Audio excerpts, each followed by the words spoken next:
Hi, my sweet friends, and welcome back to Crochet Every Day with Judy. We are continuing reading from The Wizard of Oz, and today we're starting with Chapter 7, The Journey to the Great Oz. They were obliged to camp out that night under a large tree in the forest, for there were no houses near. The tree made a good thick covering to protect them from the dew, and the Tin Woodman chopped a great pile of wood with his axe, and Dorothy built a splendid fire that warmed her and made her feel less lonely. She and Toto ate the last of their bread, and now she did not know what they would do for breakfast. "If you wish," said the lion, "I will go into the forest and kill a deer for you. You can roast it by the fire, since your tastes are so peculiar that you prefer cooked food, and then you will have a very good breakfast." "Don't, please don't," begged the Tin Woodman. "I should certainly weep if you killed a poor deer, and then my jaws would rust again." But the lion went away into the forest and found his own supper, and no one ever knew what it was, for he didn't mention it. And the Scarecrow found a tree full of nuts and filled Dorothy's basket with them so that she would not be hungry for a long time. She thought this was very kind and thoughtful of the Scarecrow, but she laughed heartily at the awkward way in which the poor creature picked up the nuts. His padded hands were so clumsy and the nuts were so small that he dropped almost as many as he put in the basket. But the Scarecrow did not mind how long it took him to fill the basket, for it enabled him to keep away from the fire, as he feared a spark might get into his straw and burn him up. So he kept a good distance away from the flames, and only came near to cover Dorothy with dry leaves when she lay down to sleep. These kept her very snug and warm, and she slept soundly until morning. When it was daylight, the girl bathed her face in a little rippling brook, and soon after they all started toward the Emerald City. This was to be an eventful day for the travelers. They had hardly been walking an hour when they saw before them a great ditch that crossed the road and divided the forest as far as they could see on either side. It was a very wide ditch, and when they crept up to the edge and looked into it, they could see it was also very deep, and there were many big jagged rocks at the bottom. The sides were so steep that none of them could climb down, and for a moment it seemed that their journey must end. "What shall we do?" asked Dorothy despairingly. "I haven't the faintest idea," said the Tin Woodman, and the lion shook his shaggy mane and looked thoughtful. But the Scarecrow said, "We cannot fly, that is certain. Neither can we climb down into this great ditch. Therefore, if we cannot jump over it, we must stop where we are." "I think I could jump over it," said the Cowardly Lion, after measuring the distance carefully in his mind. "Then we are all right," answered the Scarecrow, "for you can carry us all over on your back, one at a time." "Well, I'll try it," said the lion. "Who will go first?" "I will," declared the Scarecrow, "for if you found that you could not jump over the gulf, Dorothy would be killed or the Tin Woodman badly dented on the rocks below. But if I am on your back, it will not matter so much, for the fall would not hurt me at all."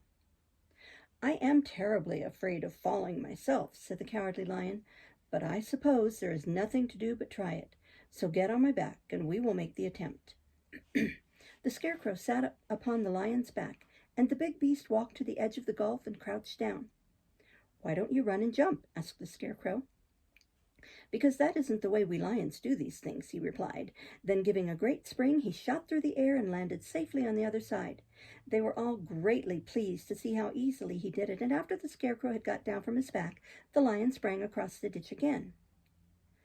Dorothy thought she would go next, so she took Toto in her arms and climbed on the lion's back, holding tightly to his mane with one hand. The next moment, it seemed as if she were flying through the air, and then before she had time to think about it, she was safe on the other side.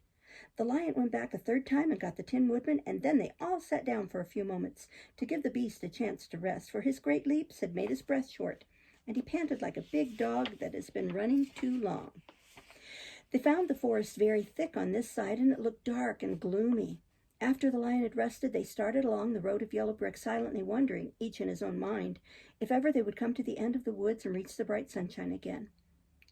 To add to their discomfort, they soon heard strange noises in the depths of the forest, and the lion whispered to them that it was in this part of the country that the Kalidas lived. "What are the Kalidas?" asked the girl. "They are monstrous beasts with bodies like bears and heads like tigers," replied the lion, "and with claws so long and sharp that they could tear me in two as easily as I could kill Toto. I'm terribly afraid of the Kalidas." "I'm not surprised that you are," returned Dorothy. "They must be dreadful beasts."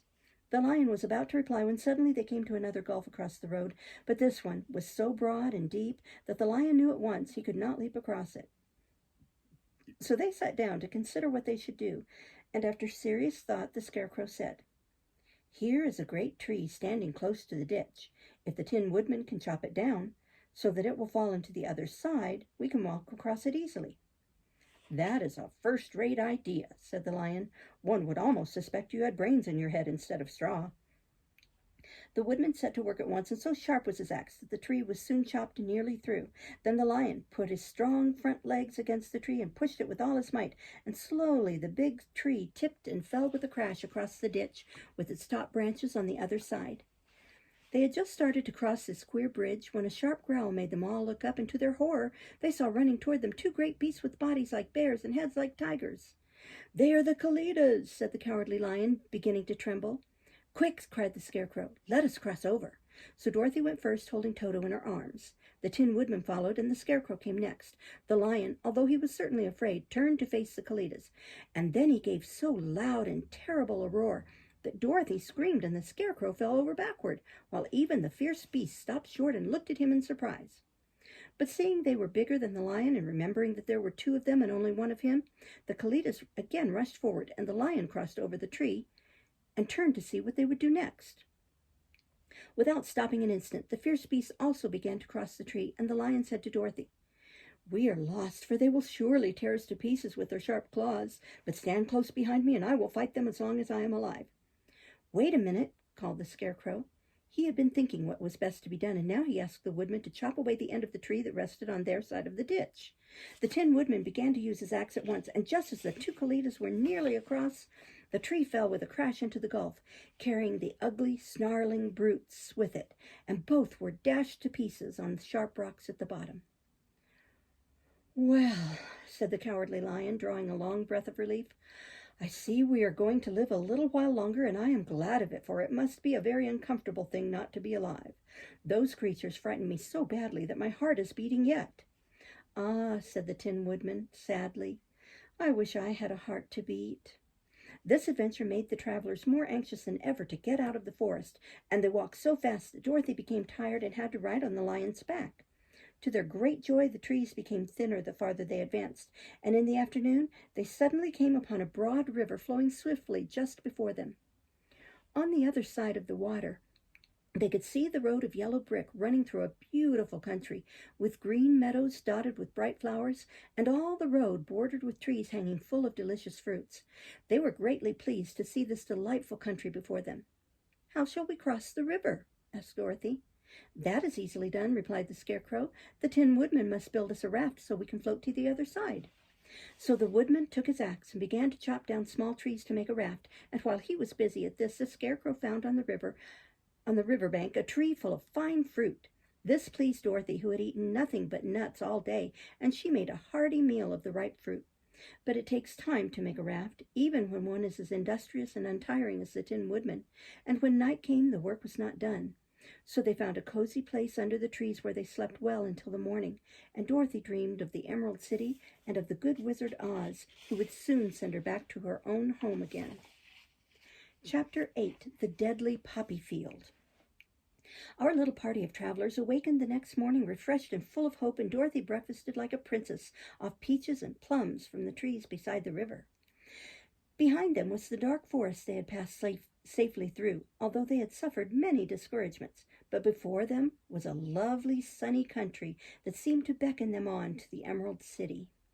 To be sure, the broad river now cut them off from this beautiful land, but the raft was nearly done, and after the Tin Woodman had cut a few more logs and fastened them together with wooden pins, they were ready to start. Dorothy sat down in the middle of the raft and held Toto in her arms. When the Cowardly Lion stepped upon the raft, it tipped badly, for he was big and heavy, but the Scarecrow and the Tin Woodman stood on the other end to steady it, and they had long poles in their hands to push the raft through the water. They got along quite well at first, but when they reached the middle of the river, the swift current swept the raft downstream farther and farther away from the road of yellow brick, and the water grew so deep that the long poles would not touch the bottom. "This is bad," said the Tin Woodman, "for if we cannot get to the land, we shall be carried into the country of the Wicked Witch of the West, and she will enchant us and make us her slaves." "And then I should get no brains," said the Scarecrow. "And I should get no courage," said the Cowardly Lion. "And I should get no heart," said the Tin Woodman. "And I should never get back to Kansas," said Dorothy. "We must certainly get to the Emerald City if we can," the Scarecrow continued, and he pushed so hard on his long pole that it stuck fast in the mud at the bottom of the river. And before he could pull it out again or let go, the raft was swept away, and the poor Scarecrow left clinging to the pole in the middle of the river. "Goodbye," he called after them, and they were very sorry to leave him. Indeed, the Tin Woodman began to cry, but fortunately remembered that he might rust, and so dried his tears on Dorothy's apron. Of course, this was a bad thing for the Scarecrow. "I am now worse off than when I first met Dorothy," he thought. "Then I was stuck on a pole in a cornfield where I could make believe scare the crows at any rate. But surely there is no use for a Scarecrow stuck on a pole in the middle of a river. I am afraid I shall never have any brains after all." Down the stream the raft floated, and the poor Scarecrow was left far behind. Then the Lion said, "Something must be done to save us. I think I can swim to the shore and pull the raft after me, if you will only hold fast to the tip of my tail." So he sprang into the water, and the Tin Woodman caught fast hold of his tail when the Lion began to swim with all his might toward the shore. It was hard work, although he was so big. But by and by they were drawn out of the current, and then Dorothy took the Tin Woodman's long pole and helped push the raft to the land. They were all tired out when they reached the shore at last and stepped off upon the pretty green grass, and they also knew that the stream had carried them a long way past the road of yellow brick that led to the Emerald City. "What shall we do now?" asked the Tin Woodman, as the Lion lay down on the grass to let the sun dry him. "We must get back to the road in some ways," said Dorothy. "The best plan will be to walk along the river bank until we come to the road again," remarked the Lion. So when they were rested, Dorothy picked up her basket and they started along the grassy bank, back to the road from which the river had carried them. It was a lovely country, with plenty of flowers and fruit trees and sunshine to cheer them, and had they not felt so sorry for the poor Scarecrow, they could have been very happy. They walked along as fast as they could, Dorothy only stopping once to pick a beautiful flower, and after a time the Tin Woodman cried out, "Look!" Then they all looked at the river and saw the Scarecrow perched upon his pole in the middle of the water, looking very lonely and sad. "What can we do to save him?" asked Dorothy. The Lion and the Woodman both shook their heads, for they did not know. So they sat down upon the bank and gazed wistfully at the Scarecrow until a stork flew by, which, seeing them, stopped to rest at the water's edge. "Who are you and where are you going?" asked the stork. "I am Dorothy," answered the girl, "and these are my friends, the Tin Woodman and the Cowardly Lion, and we are going to the Emerald City." "This isn't the road," said the stork as she twisted her long neck and looked sharply at this queer party. "I know it," returned Dorothy, "but we have lost the Scarecrow and are wondering how we shall get him again." "Where is he?" asked the stork. "Over there in the river," answered the girl. "If he wasn't so big and heavy, I would get him for you," remarked the stork. "He isn't heavy a bit," said Dorothy eagerly, "for he is stuffed with straw, and if you will bring him back to us, we shall thank you ever and ever so much." "Well, I'll try," said the stork, "but if I find he is too heavy to carry, I shall have to drop him in the river again." So the big bird flew into the air and over the water till she came to where the Scarecrow was perched upon his pole. Then the stork, with her great claws, grabbed the Scarecrow by the arm and carried him up into the air and back to the bank, where Dorothy and the Lion and the Tin Woodman and Toto were sitting. Excuse me. When the Scarecrow found himself among his friends again, he was so happy that he hugged them all, even the Lion and Toto. And as they walked along, he sang, "Tol-de-ri-de-o." At every step he felt so gay. "I was afraid I should have to stay in the river forever," he said, "but the kind stork saved me, and if I ever get any brains, I shall find the stork again and do it some kindness in return." "That's all right," said the stork, who was flying along beside them. "I always like to help anyone in trouble." Excuse me. "But I must go now, for my babies are waiting in the nest for me. I hope you will find the Emerald City and that Oz will help you." "Thank you," replied Dorothy, and then this kind stork flew into the air and was soon out of sight. They walked along, listening to the singing of the bright-colored birds and looking at the lovely flowers, which now became so thick that the ground was carpeted with them. There were big yellow and white and blue and purple blossoms, besides great clusters of scarlet poppies, which were so brilliant in color they almost dazzled Dorothy's eyes. "Aren't they beautiful?" the girl asked as she breathed in the spicy scent of the flowers.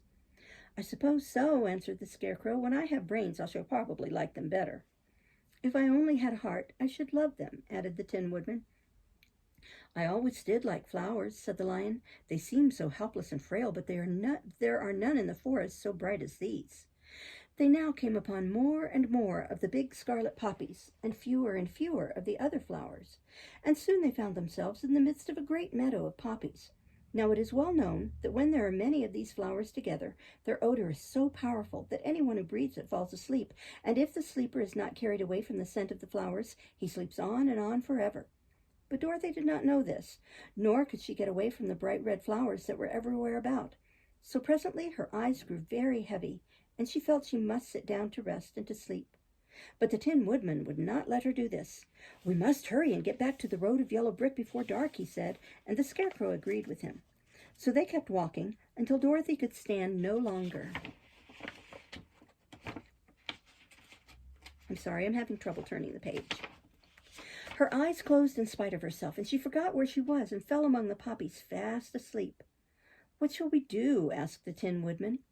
"If we leave her here, she will die," said the Lion. "The smell of the flowers is killing us all.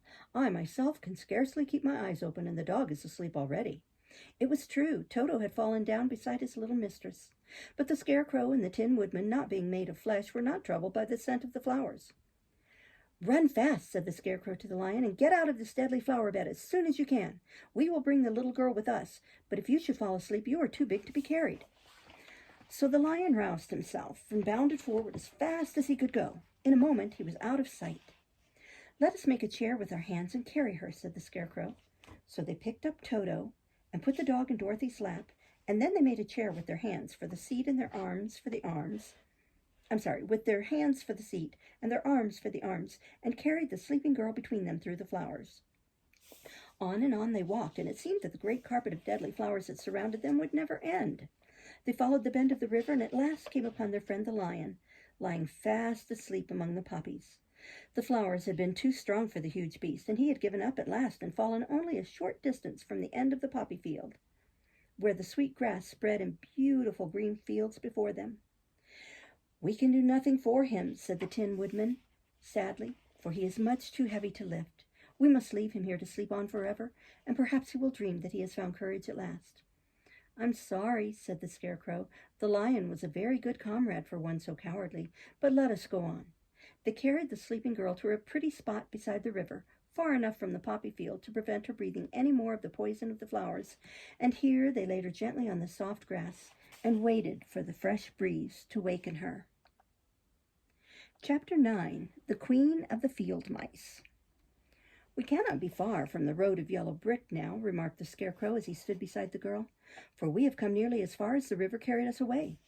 The Tin Woodman was about to reply when he heard a low growl, and turning his head, which worked beautifully on hinges, he saw a strange beast come bounding over the grass toward them. It was indeed a great yellow wildcat, and the Woodman thought it must be chasing something, for its ears were lying close to its head, and its mouth was wide open, showing 2 rows of ugly teeth, while its red eyes glowed like balls of fire. As it came nearer, the Tin Woodman saw that running before the beast was a little gray field mouse, and although he had no heart, he knew it was wrong for the wildcat to try to kill such a pretty, harmless creature. So the Woodman raised his axe, and as the wildcat ran by, he gave it a quick blow that cut the beast's head clean off from its body, and it rolled over at his feet in 2 pieces. The field mouse, now that it was freed from its enemy, stopped short, and coming slowly up to the Woodman, it said in a squeaky little voice, "Oh, thank you! Thank you ever so much for saving my life." "Don't speak of it, I beg of you," said the Woodman. "I have no heart, you know, so I am careful to help all those who may need a friend, even if it happens to be only a mouse." "Only a mouse?" cried the little animal indignantly. "Why, I am a queen, the queen of all the field mice." "Oh, indeed," said the Woodman, making a great bow. "Therefore you have done a great deed as well as a brave one in saving my life," added the queen. At that moment several mice were seen running up as fast as their little legs could carry them, and when they saw their queen they exclaimed, "Oh, your Majesty, we thought you would be killed. How did you manage to escape the great wildcat?" And they all bowed so low to the little queen that they almost stood upon their heads.